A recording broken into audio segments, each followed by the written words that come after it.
topics and opinions expressed in the following show are solely those of the host and their guests and not those of W4CY Radio, its employees, or affiliates.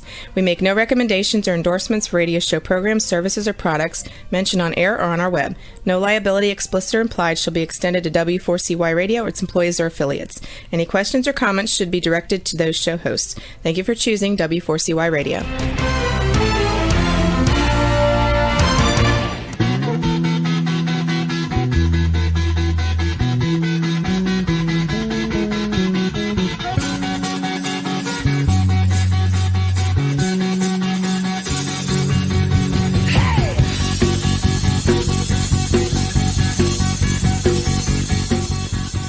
Welcome to the camping show. This is CW Getz. And Jesse Free. It is Wednesday, March 10th, 2021, and we had a 70-degree day here today. It's 69. My truck said like 70. I'm going with that. So, gorgeous. You know, and I don't know what that is in like Celsius degrees. It's like maybe 5 degrees? Because they only got like 10 degrees between boiling and freezing, right? Isn't that how their scale goes pretty much? Sure. I'll go with that. It sounds good. Wait till Kevin gets on here. We're going to pick on him about that. We actually announced this week, we have a contest that we're going to be doing called the Camp Kitchen Contest. And basically what this is we're just looking for photos. You can send up to 5 photos. I mean, you know, just 20 would be a lot. But so we just narrowed it down to 5. But the most elaborate campsite. Okay, so you could put a jacuzzi. We were talking about this before the show. You can put a jacuzzi out there, do where the hell you want to. We would love to see it. Right. You know, and we were talking, you're going to let, this is for tent campers, okay? Are you going to let the tents on top of the Jeeps? Yeah, I don't care. As long as you're in the tent, it's fine. It's all good. Like I said, we'll have like 5 contestants and 2 of them will be my cousins. So, all right, you know, you never know. But anyway, winner wins 2 T-shirts here for CW Gets Outdoors T-shirts. They can be tank tops, ladies' tees, men's tees, either or. They are the comfiest T-shirts ever. Well, so try to win them. Trust me. They are pretty comfortable. They're so comfortable. And the sweatshirts, I'm going to need another one. Yeah, absolutely. Well, pretty soon we'll be like, okay, we're hanging those things up because it'll be too warm. I can't wait for that either. You can submit those photos to cwgetsoutdoors@yahoo.com. Yeah, I'm one of the few people, the 5 people in the United States that still have a Yahoo account. I get it. Old school here. That is cwgetz outdoors@yahoo.com, and send 5 photos or up to 5 photos. The winners will be announced on the camping show here on March 24th. So good luck, everybody, and send them on in. We want to see them. Yeah, absolutely. It'll be interesting to see what we come up with. We'll have to flash some pictures here. Yes. Yeah, on the show. Well, we've got a great show for you here this evening. Tonight's topic is Happy Camper Update with our special guest, Mr. Kevin Callan, the Happy Camper. Jesse, can you tell us a little bit about Kevin, please? Absolutely. Kevin, a.k.a. the Happy Camper, is the author of 18 books. He's an award-winning writer and a keynote speaker at outdoor events across North America. He's also a regular guest on several television morning shows and CBC Radio. Kevin has several film awards to his credit and writes a column for Paddling Magazine and Explore Magazine. He was listed as one of the top 100 modern-day explorers by the Canadian Geographical Society and was made patron paddler for Paddle Canada. Welcome to the show, Kevin. I think my mother wrote that. Your mom and I are very close. We talk a lot about you and write things for you in your play or for you on your behalf. That's what I was trying to say. Easy for me to say. Yeah. So you made a kind of a hellacious trip here back. Just what I got some tea here, and I actually can't lift it because I think I broke my left arm. I'm not sure. Do you have driver's shoulders? Is that what they call I couldn't drive. I actually drove all the way home with one hand. I didn't even stop for coffee because I couldn't lift it. Oh my gosh, that's terrible. Yeah. When you drive, do you do this? Are you a 2-handed driver or normally a 1-handed driver like that? Well, if you broke your arm, it's 1-handed, obviously, but. Yeah. Do you have like the lean? You got the big old lean to the side? Yeah. It's funny when you do that. You think if you lean, it actually will help. It's not helping at all. No. We had that big melt. Like you guys have beautiful weather there. The same thing happened. So I'm in the bush. Well, I headed out with some people that want to be winter guides. So there's summer guides for a place near Algonquin, and they want to do hot tenting, winter camping. So I got hired to take them and show them tricks of the trade. Yeah. And the one night I went out of the tent, slipped on the ice, and oh God, it hurt. And then, ouch. But I don't know about you, but I went back. You okay? Oh yeah, I'm good. Of course. Did you beat your chest a little? I'm good. And as soon as I got in the car and started driving home, I went, "Oh my God!" That's what real men do. We don't show that in front and in the public. We just do that, when we're by ourselves and we scream. I'm impressed at how fast we can bounce up. Literally, when we fall and you hit the ground, I'm always shocked. Like I'm up before I realize like just what happened. Then I'm looking. Did anybody else see that? It's got to be the instinct of our animal character, right? Like we're not wounded. Right. The dog doesn't show that it's wounded because the other dogs will kill it. True. I have a story for you now that you're talking about all this. About a month ago, I came home one evening and slipped on the ice and just fell completely backwards, slammed on my back. I remember you telling me that. And my head bounced off the ice. Oh. And I remember laying there for a second, and I tried to sit up, and then I don't remember anything till I was like freezing cold, almost to the point of hypothermic. And so I didn't bounce up like y'all. I mean, you guys are pretty young. I'm like 100. But yeah, some of us bounce. Some of us bounce, and then we stay there.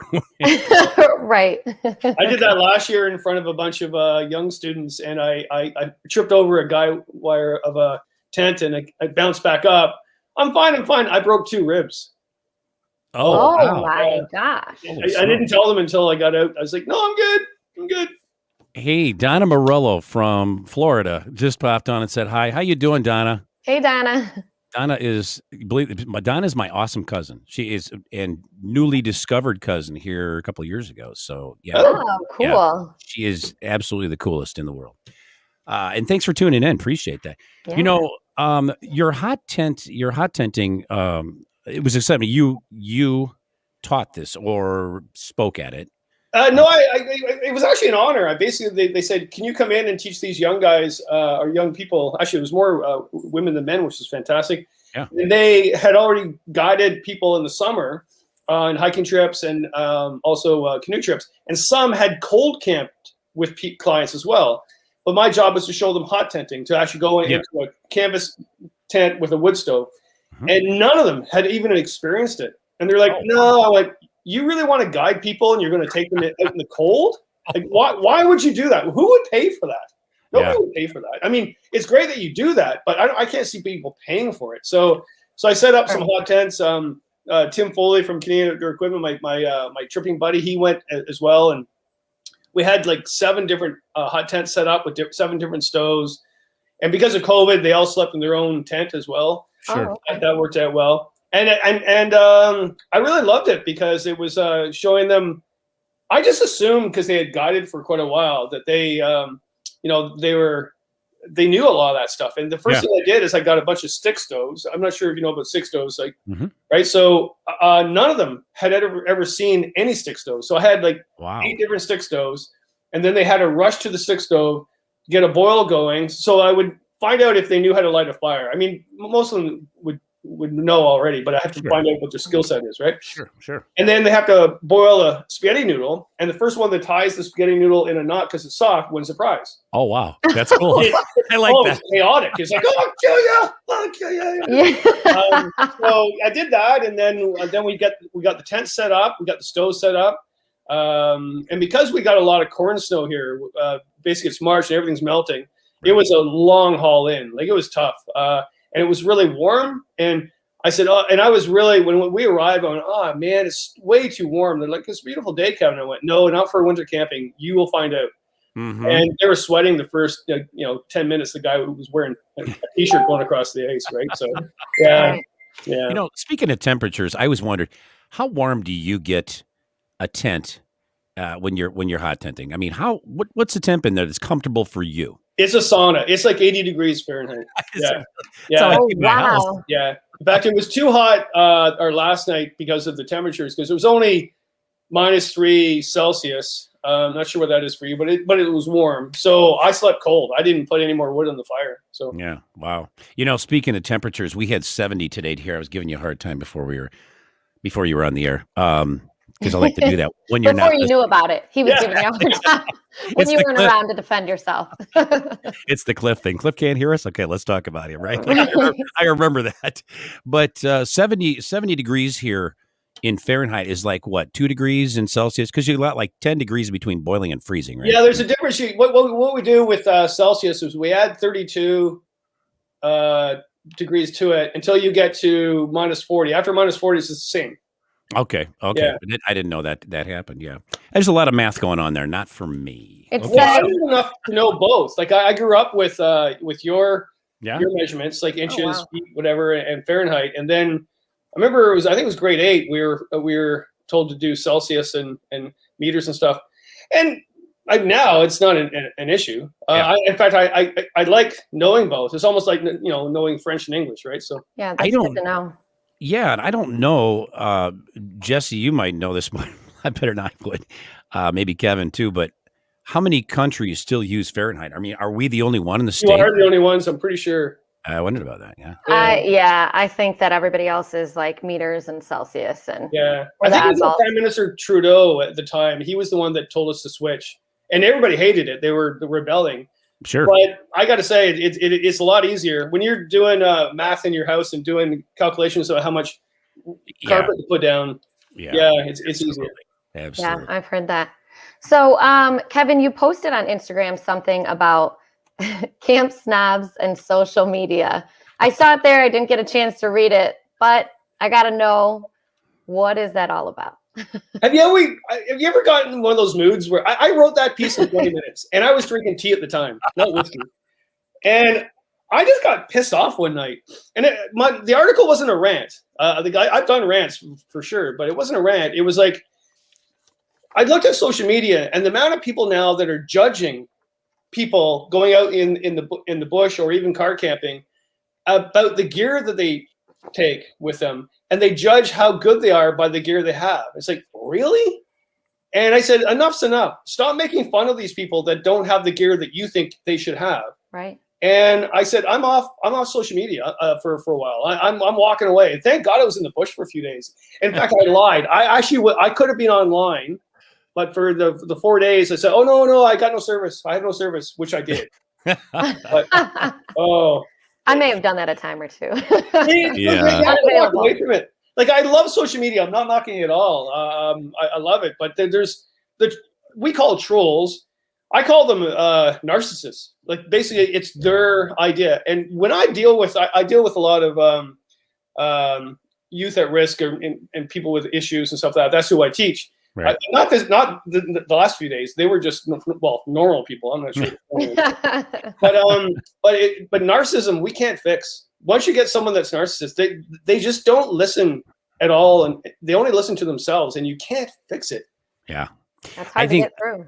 Yeah, I think I'll tell you what. I think there are fixes, but those people have to realize first that they have that, and then want to fix it.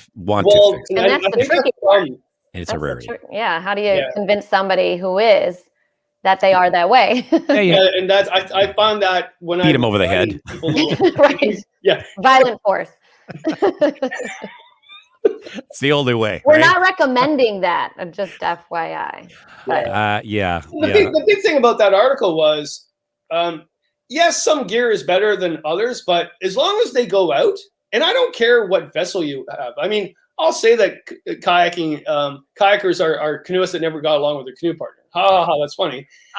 But I don't mind kayaking. I just prefer canoeing. Or some people will say, why would you get an RV with a TV in it and go camping? Like, yeah, I don't get it. But as long as they're out there, it's better than not. Absolutely. To each their own. Yeah. At least they're out. I've heard that thing about the canoe, the kayakers or kayaker. Easy for me to say. Kayakers. Sorry. No, it's all good. Rented lips tonight, I guess.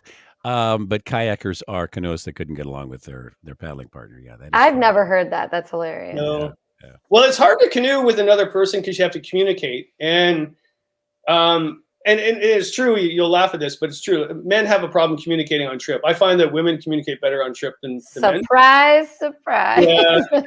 I'm just shocked to hear that, man. You know, Well, it's true. it's not just for narcissists, right? I'm It's just for, Yeah, those male narcissists, they're the worst, eh? I think so. Hey. But what's happening in our society too, which I find interesting, I don't find it as negative, I find it interesting, is that so when I was talking to these guides, and I said, okay, well, we'll do the 12 by 12 hot tent. I mean, we won't all sleep in it tonight because of COVID, but if you're taking a group, then that's the tent you should take. And they're like, oh, so we all sleep together in one tent? I went, yeah, like, what's wrong with that? And in my day, that's what we did. There was no issue about that. And they're like, well, I'd rather have my own tent, and other people would rather have their own tent. I go, so you're going to pack 6 tents and 6 stoves on a trip? Why would you do that? Well, that's what people want nowadays. And so I get that. They all want to go solo, but with people. Yeah. Sure. They want the solo trip. They want the trip with the hernia, the custom hernia that goes along with carrying 7 or 6 stoves. I know. Yeah.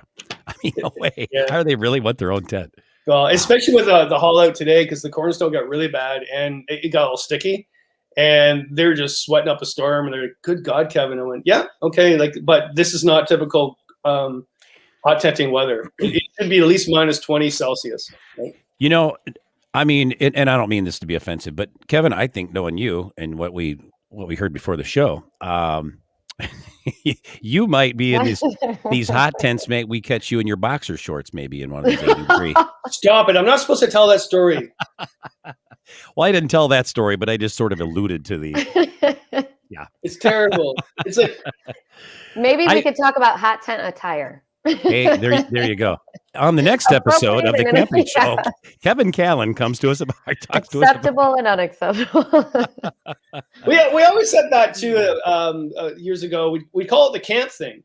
Like it's a camp thing. So we'd all go skinny dipping all together as a group, like all the guys. So we're at a main camp, and where you bathe, you'd go swimming, and then you'd get the shower on the tree, and everybody was naked, and it wasn't a love fest. It was just like we lived together for 3 months. Yeah. Like, who cares? Like, yes, I've seen that person naked. I don't really care. Yeah, when you get, I mean, it depends, like, obviously, on the group you're with and what your whole everybody's comfortable with, and do whatever, as long as you don't get arrested, I guess, for some things. Right. But yeah.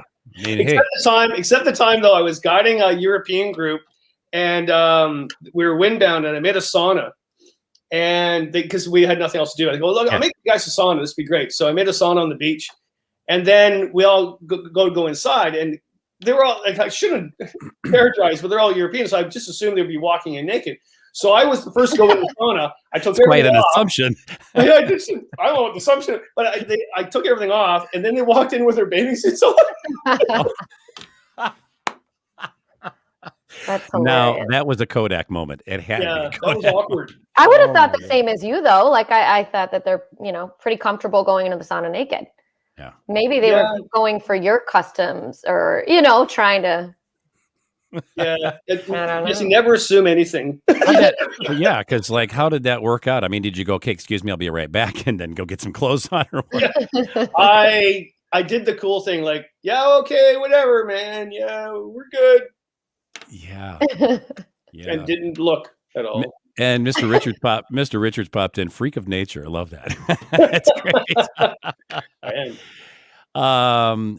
Well, and speaking of legal things, we didn't get arrested for that, but I have a bill. I got a bill. I have to think. You have a bone to pick with you. I've got a bill from the Candlelight Inn for one 50-inch TV set that was thrown out the window of the. I'm joking. There were no TVs injured in that whole affair. So yeah, is there an issue now? With all these people flocking outdoors. And a lot of new people, and that's cool. That's great. But is there now an issue of making reservations for campsites for the summer camping season in Canada because of that? Yeah, well, Canada big time, and I think you have to be dealing with that in the U.S. as well, and the UK as well. I've been talking to people in the UK. So what's happening is so many people are going to parks that right now are provincial parks. So I live in the province of Ontario.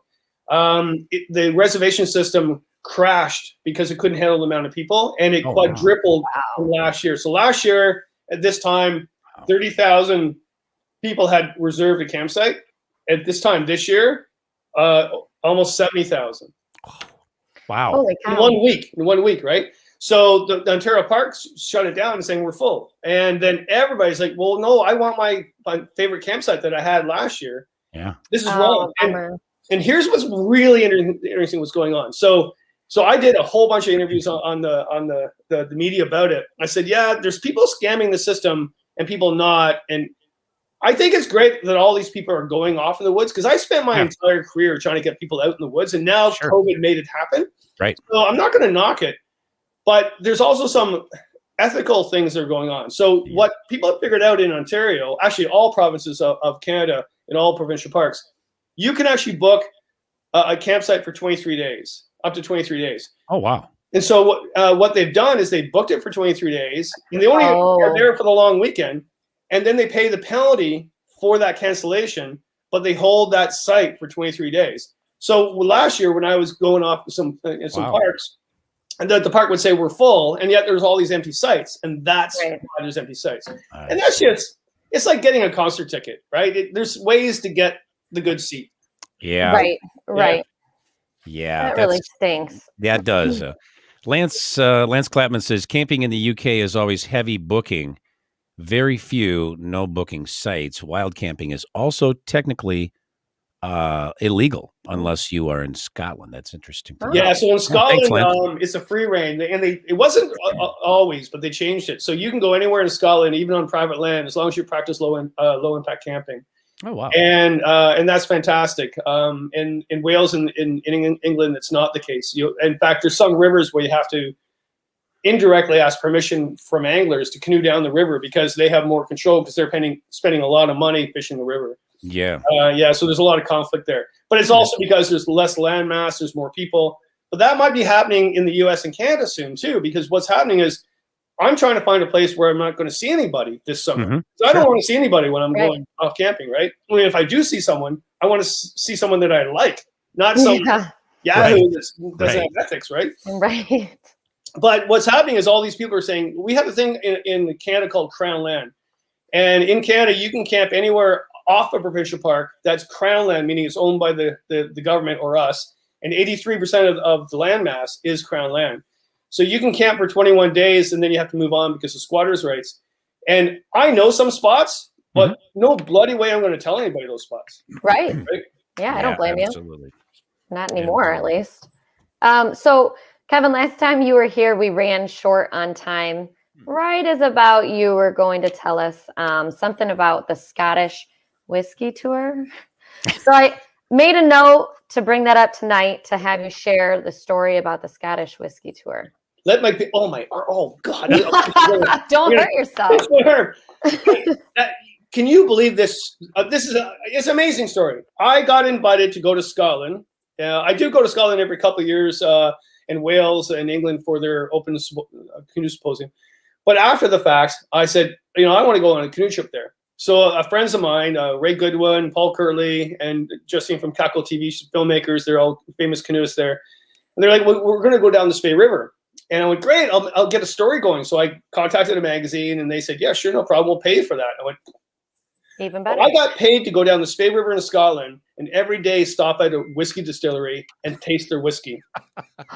We got to one distillery, and they gave me the recipe of their distillery. And it was 39 years old. It was 39-year-old Scotch. Wow. And it was a bottle like this, right? Yeah. And I said, well, how much would that be if I bought that? Well, you can't buy it, Kevin. That's the recipe. Well, how much? Well, that would be like a $6,000 bottle of whiskey. It's like, whoa. So I put it in my pocket and ran out. What else? Why not? Oh, it was an amazing trip. We paddled down the Spey River into the ocean and finished at the ocean. And I put a film together for it. And I only got wasted once. I shouldn't say wasted. I got tips. And it was what happened was the last night, I think. I ran a rapid called Not Can Do. And it was a tough technical rapid. Not can do. Wow. And I did it. And then so I went to town because it's not really wilderness there. You paddle through towns and farm fields, whatever, and sheep and goats, whatever. So I went to this town and bought the bottle that's made there called Not Can Do whiskey. So we got to camp and I started drinking it because I almost died that day. And so Paul, that was organizing the trip, he goes, Kevin, you might want to wait till after dinner to have a wee dram. I went, no, I almost died today. I'm going to have a wee dram right now. And I wasn't sure what he was getting at. So what happened was after dinner, these people came to our site and they were the whiskey distillery people. And they did a whiskey tasting at our campsite. And they started off at moonshine and went to a 29-year-old Scotch from beginning to the top, right? Yeah. And I had the time of my life. And there was a hailstorm. It was just unbelievable. But then in the morning I woke up and went, yeah, that was about it. Oh my gosh. That's a great story. Yes, I'm so glad that we finally got to hear that. Well, we're going to take a short commercial break right now, but don't go away. We'll be right back with more of the camping show on W4CY Radio and Top 4 TV.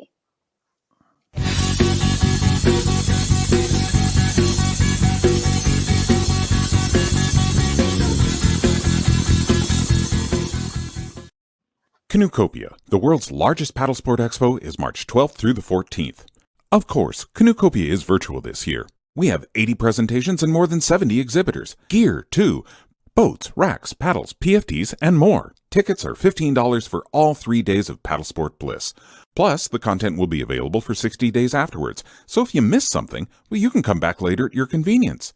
Virtual Canoecopia, hosted by the real Rutabaga Paddle Sports. Check us out online at canoecopia.com.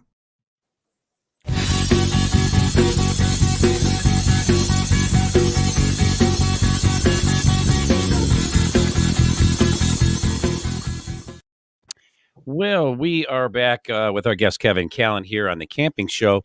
And speaking of Canoecopia, I understand you're going to be a presenter at this year's Canoecopia 2021, right? Yeah, I'm doing a lot. Friday night, I'm presenting on the Lost Canoe Routes. So I wrote a book years ago called Lost Canoe Routes, and it's routes in Ontario that really don't get a lot of use because nobody maintains them. And that's become really popular now because people are trying to get away from people. Yeah. So I'm presenting on that. Then Saturday, I'm presenting on that. When I did all those whiskey chats, so much talk about whiskey, and I'm drinking it. But I did a whole bunch of whiskey chats in the first lockdown in March of 2020. And I put a whole bunch of the best together, and it's paddlers that motivate other paddlers. And I'm really excited about it because I talked to some amazing people. And then there's a Q&A on Sunday where people just ask me questions, and that could go badly. We'll see what happens. Yeah. And then before that, I'm also on a panel for safety. We're doing a safety panel to sort of say, okay, this is what you should do so you don't die out there. Yeah. Yeah, that's a great. Good to know.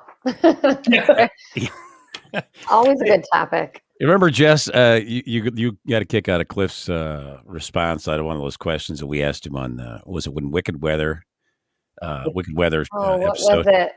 You die. Yeah, right. And what happens? He was just very blunt. You die. Oh, okay. Yeah, you do No anything sugarcoating it. Yeah, absolutely. You tell people that, Kevin, you go, well, what happens with this? And then you ever just tell them you're going to die? Yeah, I did that to a gentleman a few months ago on a podcast, and really nice guy. And he was trying to get more experience. And I maybe I became a Cliff that night. I'm not sure. But basically, I was trying to be very nice to him. Yeah. And he wasn't really listening. I said, if you don't know your skill set right now and don't practice your skill set for that 20-day trip you're going to do, you will die. Yeah. And he did not like that answer at all. He was very, very offended. But he got back to me the next morning and said, I thought of what you said, Kevin, and you're right. I need to actually practice my skill set. Because what's going on now is everybody wants to go out. Everybody wants to get the best gear. But they don't want to spend the time building a skill set, which takes a long time. You just don't watch a YouTube video and then learn from it. I mean, you don't fix your toilet from watching a YouTube. Well, actually, I did the other day. Is it still running though? We're good now. Okay, it's in working order. Good. That's when he's not locking himself in the bathroom. Remember? No, that was terrible. Yeah. I'm getting into the habit now of not. I'm so paranoid now. I do not close the door. You'll live alone, man. I get it though. Yeah. Well, and I'm gonna ask you about that down here. A couple of questions from now. It's going to be just about what you started to bring up there about that, about the skills and gear thing. But go ahead. Before then, I'd like to jump in. I kind of want to know, what do you miss most about like the live show, doing like a Canoecopia? I mean, yeah, it's a tough one. I think everybody's going through a lot of emotions right now with the whole virtual and live shows. There's goods and bads. Like the goods is I'm not traveling every single weekend for 3 months, going to all these shows. I'm doing it right from here, right? And I even teach right from here, right? But it's not the same. And I hope when we get rid of COVID, we don't keep this as a norm, right? Because the shows, yes, everybody loves to go to the live shows because they get to see friends and family and people they haven't seen for a while. I love being on the stage compared to here because you feel the energy, right? And it's like I grew up going to all those shows. I've been going to Canoecopia for years, and then Cliff and I hang out, and all the other people hang out, but we're not doing that now. Yeah. What I'm finding with the virtual presentations, which I think I really liked some comments on this one. There's some goods and bads for that. I find that if you just do a pre-tape one, because a lot of the big shows, they say, well, Kevin, just send me your pre-tape show. We'll just show it at 7 on a Friday night. And then I'm thinking, but I'm not there. Well, you are, but I'm here watching it. Yeah. That's really right. cool. And I go, also, I can watch it any time. Like, why would they want to go at 7 o'clock Friday night when that's going to be on your site for weeks afterwards? Yeah. And it's not the same. So when Cliff and I did a Q&A at the Quiet Adventure Symposium, so I did a bunch of pre-tape ones, and then him and I were live. It got a lot more views. I can only imagine that. Yeah. And I bet it was more fun for you, the presenters as well, right? Yeah. If we don't have fun, because I tell you, and you know, there is no money to be made in the outdoor business, right? Right. So if you're not having fun, then why are you doing it? Yeah, exactly. Right. Exactly. Funny. I had the same thought. I said, not only just this, but a myriad of other things. I said, I hope this doesn't become the norm now that we're all, everybody's working from home and things, and hey, we can do it. Just because you can doesn't necessarily mean you should. So that's a legitimate concern, though. I mean, it's really changed how we do so many things. So, and how people interact, because if you don't practice those skills, you lose them. You do lose them. Yeah, absolutely. It would be like asking a rock musician if they, your whole career traveling on the road, was it good and bad? Well, they're going to say bad in one sense because they travel on the road all their lives, right? But at the same time, do you want to just then do a virtual presentation? They're like, no, what kind of energy am I getting out of that? Exactly. Right. Yeah, exactly. You need that live feedback kind of. So as we've stated earlier, there's a record number of people who've recently become involved in outdoors recreation. We've heard a number of influencers echo the phrase, we're encouraging more people to become involved in the outdoors. We do have it now, record numbers, like you said.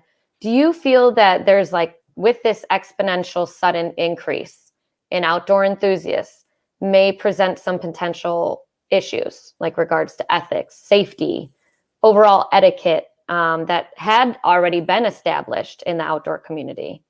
It will for the short term. For probably like 2 to 5 years, you'll see a whole pile of people going out because they can't go anywhere else, and they lack the education. And also, we find here in Canada that they don't have a program to educate those masses. They're still sort of saying, "Oh my God." Also, lack enforcement. Sure. I mean, I'm not saying enforcement is the number one thing. Education is better, but you need to enforce those people because some of those people know exactly what they're doing is wrong, right? Yeah. And it's not fair for the people for that. But I'm also getting other people. I had this woman private message me and say, this is not fair. All these newcomers, and she called them the COVID campers. Oh boy, that are going into the COVID campers. I should write a column about that. Yeah, there you go. And she said they're coming into these parks, never have done this before, and we've been camping for 45 years. We should get first dibs on that site because we've done that. They haven't. I'm thinking, that's narcissism. That's self-interest. Like, I mean, I get her point, but you can't do that. You're like, and because when I first went camping, if someone told me back then, oh, you can't do this because you just started, I'm like, oh. You know, that kind of falls under that whole snob thing, I think, doesn't it? You know, you guys agree? Like camp snob. It is. And you have to know about history. History is really important. I sound like a teacher with that. But basically, every time there was a world war or there was a pandemic or there was a depression, camping was on the increase for the few years after that. Why? Because they couldn't go anywhere. There was no money. They couldn't travel. And also they wanted to get into nature to cure their minds, their emotional fortitude. Mm-hmm. And that's historic. So that's exactly what's going on now. COVID is World War II. So worse probably. And so they're all going into nature. But after a couple of years, a huge chunk of those people will then just go vacation to Mexico and do whatever they used to do, right? But if we get a hardcore group of them that continued and then went from the campground and then in the interior, wanted to increase their skills, wanted to increase their ethics, I can't say anything wrong with that. No, of course not. Of course not. You know, I think that's interesting. I did not know that following each of the world wars, that camping was on the rise or increased. I did not know that. After the Great Depression here in Canada, they increased Ontario parks in the province of Ontario in insane amount because there's so many people going up north and just camping along the roadside. So they're like, well, we can't let this happen. They're leaving garbage and everything else. So they created all these Ontario parks. Right. You know, Mustang 774. You want to go ahead and read that, Jess? Yeah. So they brought up the point that things are better with actual interaction when possible. I'd have to agree with that. And on the other hand, online can open up opportunities for more people. I was thinking that also virtually, people that can't necessarily get there, maybe they don't have enough time, but maybe even physically, not able-bodied in some sort of way too. So yeah, that's a really good point to make. I'm glad that was put out because my numbers in my audience, like so far, I've only been presenting for the last 3 weeks. Over 5,000 people have watched my shows, right? And they're from New Zealand, from Africa, from all these places that are not going to go to Canoecopia. Like, right. So we're getting more and more people viewing it online. So I'm not knocking that. It's just the magic maybe is like sort of. Yeah, it's kind of a double-edged sword. Yeah, wouldn't you think? I mean, people that would never. I mean, I'm not saying they couldn't, but they're not going to make the trek. Most, countries like that, that's a long way away. I mean, it is a very cool show. It's like the best. It's like the best in the world. Yeah. But it does open opportunities like for people to check that out who wouldn't otherwise be able to do absolutely. So. Yeah, absolutely. And Jess hasn't been to Canoecopia, but we're going to get her there next year, 2022. And Darren assures me and the staff at Rutabaga that looks very, very promising that there's going to be a live show, Canoecopia 2022. Oh, cool. That's really great. I think so too. Yeah. This is my first year that I'm not going to do something really stupid with Jerry. I mean, I was a cow. I was a bear. I was, I don't know. There's endless things, and I got nothing. Well, you'll have next year. And you know what? I look so forward to, because Darren Bush wanted me to cover, or was going to let me, I should say, cover Canoecopia 2020, actually, last year. And of course, it didn't happen. I was really looking forward to that. And now, of course, this year it's virtual. But I'm looking forward to 2022 and being there and getting to interview people and doing that whole live thing. So it's gonna be a lot of fun. Yeah, and this year is going to be really good too. I mean, the people that are designing the online portion of it, they got it all under control. It's really organized. Yeah, and I really do think there's going to be a lot more people watching the presentations. Yeah, so it's not a downfall at all. I think it's all going to be great, and I'm so glad I had some time in the bush before it all happened. Oh yeah, absolutely. I've been here for 3 days. Right. Yeah, absolutely. You're going to be a captive, man. Yeah, and they really did. Kate and Amelia both, at Rutabaga just did a fantastic job. And I mean, they were on the show last week, and sounds like everything is really, going to be right on, spot on, just like smooth, like it was a clockwork, Yeah. as they say. Yeah. Well, Kevin, do you see a trend? Here's the question that I was talking about. Do you see a trend with outdoor adventurers relying more on gear as opposed to skills these days, especially now that the outdoor adventuring market is saturated with so many equipment manufacturers coming out with new types of gear all the time? You see that? It's caused a real conflict. I've written a couple of pieces in social media. It caused a lot of good discussion, not bad discussion, about why are you going out there? And if you're going out there just to sort of check mark your river, and this is not a new thing. I remember back in the mid 80s, it was a big thing. People just did rivers to say they did that river. I remember kayaking with this one guy. A moose jumped in front of us and swam across the river just before we ran these rapids. And he was mad at the moose. I was, why are you mad at the moose? I'm taking a photo of the moose. It's amazing. He goes, the moose is in our way. We want to run these rivers. Are you serious? Is that a true story? Yeah. He was mad at the moose. Yeah. Oh, good luck with that. Yeah. You know what? I never went paddling with him before, and I went to his wedding and I walked away. But that's another story. Yeah. For next time. Yeah. We won't go into that one. Well, I mean, there is so much. There's so much equipment out there these days. I mean, so much gear. I have someone that I connected with on Instagram, and she is called the what is it? I think it's called the Gear Junkie, and it's mostly about equipment. I mean, and I guess there's nothing wrong with that, but when Cliff says this a lot, when you're relying on equipment rather than skills, you're going to find yourself in trouble at some point. Yeah, I think. Well, there's nothing wrong with going over gear and equipment. I do that with my buddies all the time. Absolutely. But if you're using it as a safety blanket or as a soother, yes, then Cliff's right. You'll get in trouble. I get teased a lot because sometimes I'll make fun of the double blade paddle, and I'm not making fun of the double blade paddle. I'm just worried about so many people using it now as opposed to the straight shaft paddle on the side of the canoe. And I'll use a double blade paddle going across a big lake. It makes sense when I'm solo, but you have to have the canoe to fit that. It has to be a cruiser. It can't be a prospector. And all these people say, "What are you talking about?" I went, "Well, if you don't know what that is, you shouldn't be doing that on a big, huge friggin' lake in the far north." Right? And it's just like I go, "Well, yeah, Kevin, I do the double blade because it's easier." I went, "Okay, when you're going down class 2 rapids, class 3 rapids with a double blade, yeah, you're going to die." Yeah. So you need to know the skill set, and it takes so much time. Yeah, and how do you convince people of that, short of just letting them find out by themselves and unfortunately taking a chance of killing themselves? Well, they will, because we all make mistakes once, and if you make a mistake twice, then you're the fool, right? Another controversial thing that happened a couple of weeks ago, the Wilderness Canoe Symposium, they had some speakers. And an incredible outdoor educator, Bob Henderson, has a huge history of educating a lot of youth throughout his career. He went on a rant. Maybe he was just having a bad day, but he basically went on a rant about all these young people that are going off and doing YouTube and books on going through the wilderness as fast as possible to show themselves, "Hey, I did this," and make time. And he hated that, right?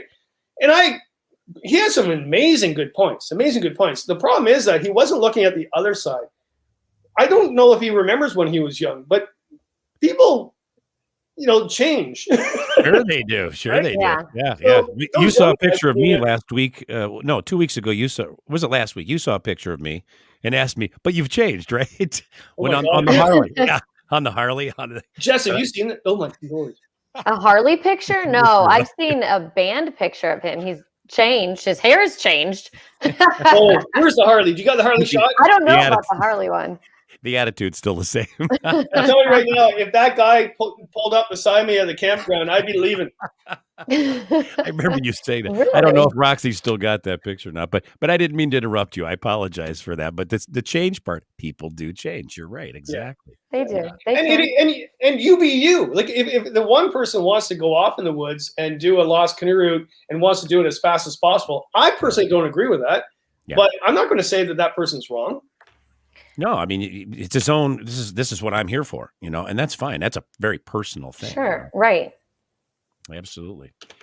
Jess, what do you go through? What do you? I mean, you pretty much go through, and you're easy going, and say, let's take our time and have fun, have some refreshments, right? In fact, I think that's how I met her doing that. Actually, Yes, that's usually how I canoe, is just in a very leisurely way. I'm not trying to get anywhere fast, and I'm taking in the views, and I'm just enjoying my time off on the nice days. That's what I love about it. you know, ironically, I say this about gear, and then yet that is how we in fact met True. on the river. She had the coolest cup holders in the world, and I still own those, by the way. And they're like my cherished cup holders, hanging out of the side of the canoe. I said, "Where'd you get those? Yeah. Text me a link, will you?" And she did. Yeah. Yeah. I don't think there's anything wrong with that. We all do that. Like, my stove's better than your stove, but it's just I think that one piece I wrote is like, but then don't judge the person that if they should be out there or not, because their stove is not your stove. I think that's what I was getting at. And that's where Right. the what was that? The snobs thing. What was that, Jess? What Let's see. was it? Camp snobs? The camp snobs and social media. That's where that came from, isn't it, Kev? Okay, well, yes, but I'll tell you what happened last night that would just make everybody giggle, because all these young people were looking at me like, "Oh, he's Uncle Kev. He knows everything. He's so wise." And it's okay. We're in the tent, and I hear these wolves howling, and I went, "Oh!" And they're local, like, so I go to their area. I don't know anything about where they live, right? Yeah. And so I go into this center where they all work. Mhm. And I go, "Guys, wake up, everybody wake up. Here are the wolves. Oh, it's just magical. Here are the wolves." They're like, "Kevin, there's captive wolves in our center. Those are captive wolves are howling." I went, "Oh, yeah, I knew that." Yeah. Oh, that's great. Hey, you know what? We have had some people chime in to say hello, and we really appreciate that. Thank you so much. Yes. Thank Yeah, you guys from places other than Canada, the United States. Hey, I mean, you can chime in too. Everybody chime in. We like that when you guys come in and say, "Hey, just hi from wherever." We had somebody here from the UK on a couple of weeks ago. I thought was pretty cool too. So yeah, we enjoy when you do that, and pick up the phone and do your thing. When you've got questions, you want to know something, we have somebody on. That's a perfect time to do it. So Yeah. yeah. There's Tisha Taylor. UK paddlers Hey, are Tisha. amazing paddlers. I go there a lot, and they're amazing. They're actually more technical paddlers than the US and Canada. They don't do all big trips, but they do short trips and very technical whitewater. And they actually paddle longer than we do because they have a longer season. And they can out paddle me in any rapid. Wow. Yeah, that Cliff. I remember Cliff saying something about that. Yeah, absolutely. That's very cool to know. Well, we were running down here on about 2 minutes left, and I'm going to let Jesse take it over from here. And it's been great having you, man. Seriously, it's always is. Flies by. And I just realized I'm still got a pandemic hairdo. My God. Hey, you and me both, pal. You and me both. Oh, That my is God. hilarious. I think we all have pandemic hairstyles still. And you know what? I've gotten very used to not having anything done now. So good luck. My hair is going to look crazy for years to come. Hey, Lance Clapman, thank you for checking in from the UK. We just saw you flash it up there. Thank you so much. Yeah. I'll tell you what, Jesse always looks like $1 million, and I'm sorry that you have to see me like this. It's just the way it is. Kevin, you're as sexy as hell. I mean, you're right there. Thank you. Looking good. Looking good. All right. Well, Kevin, where can listeners go to learn more about you, the Happy Camper, and to follow you on social media? I think because of the we're talking about the Spey River trip, go to my Casey Happy Camper YouTube channel tonight. Get a dram of whiskey or two, watch that series, and you will laugh your buns off. Like every day, I stopped off at the distillery, right? And the rapids were amazing. The country was amazing. The people were amazing. And also the one video I really like is called Paddling Home. I actually, when I moved here up in the hill, I went just north of here, and for 5 days I paddled back to my house. Because my house, oh my God, ow. There's your arm again. Oh, that's brutal. My driveway is a First Nation portage. That's how they used to portage out of this lake. It's kind of ironic. I live here. Yeah. So was it Happy Camper? Say that again. Yeah, KC Happy Camper. KCHappyCamper.com. Well, on YouTube, it's KC Happy Camper. If you want my website, it's just kevincallan.com. Okay, great. And on Facebook and Instagram and Twitter, for more of what we talked about tonight, just go to my Kevin Callan Facebook, not my KC Happy Camper. And those stories I've been talking about of all those debatable articles, they're discussed there. And you'll see like hundreds of comments. That's perfect. Well, thank you, Kevin, for being our guest on the camping show this evening. It was definitely a pleasure having you. And we hope you'll tune in for next week's episode, Walk Across America, with Matt Grooms and Grace Nesseth. Once again, thank you for tuning into the camping show. This is CW Getz. And Jesse Free. Reminding you, learn more, more, do more. See you next week. Bye-bye.